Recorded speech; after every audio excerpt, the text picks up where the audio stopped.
Hi, my name is David Galvan. I'm one of the tenor instructors for Southwind Drum and Bugle Corps, and today we're going to be discussing playing zones and playing areas on the tenors, just touching on two basic concepts of standard playing zones, whether it be on one drum, basic up and down patterns, or some crossover zones as well, and then of course touching on scrape zones.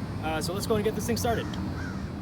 Now before we go ahead and touch on the first concept of just standard playing zones, I want to go ahead and mention that it's extremely imperative to the tonality and the quality of sound being produced across the board on the tenor line, that you pay close attention to your playing zones at home. That way you can bring that same accuracy to your rehearsal zones and from there to your shows. We're going to go and provide just a quick example of your standard playing zones. So here we go. Now for your standard playing zones, we're going to go and start from top to bottom, beginning with your 6-inch spock right here in the center. Now for the 8-inch spock, you're just going to move right on over to your left, about an inch or so above center, and that will be your playing zone. Moving on over to drum 1, now to drum 2, over to drum 3, and to drum 4. So now that we talked about our standard playing zones on single drums, we're going to go ahead and touch on the crossover zones and just briefly explain some of the different variations, starting with drums 1 and 2. So here we have drums 1 and 2 crossover. We're going to be mainly just thumb to thumb here and stay within this area of the drum, mainly because anywhere beyond that you're going to be knuckle over knuckle and it's just not doable.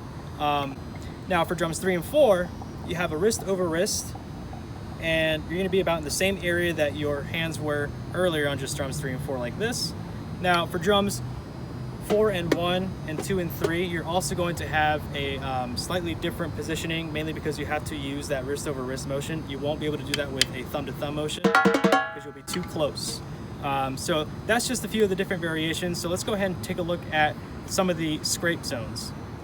So now we're going to take a look at scrape zones, and one thing I've always thought about scrape zones is that they're very unique in the sense that you have to be very accurate and precise, because these are very small areas of the drum you're aiming for. Anything beyond that, you'll be hitting the center of the drum or beyond that, and that's just a very thin sound. So your accuracy is extremely important, and this is something to work on at home just really slowly to build the mechanics of.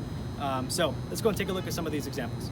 So now we're going to show some examples of some variations of scrape zones that we have, starting with drums 1 and 2. Down to drums 1 and 3, drums 2 and 4. Now for inside and outside scrapes of drums, starting with drum 1, if you're going outside of the drums, we're going to go ahead and use these zones here.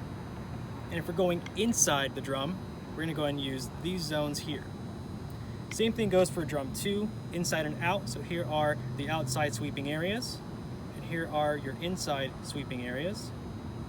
Now, you might notice they're really close, and the reason for that is pretty simple. Anything further than that, you'll be hitting the center of the drum, right?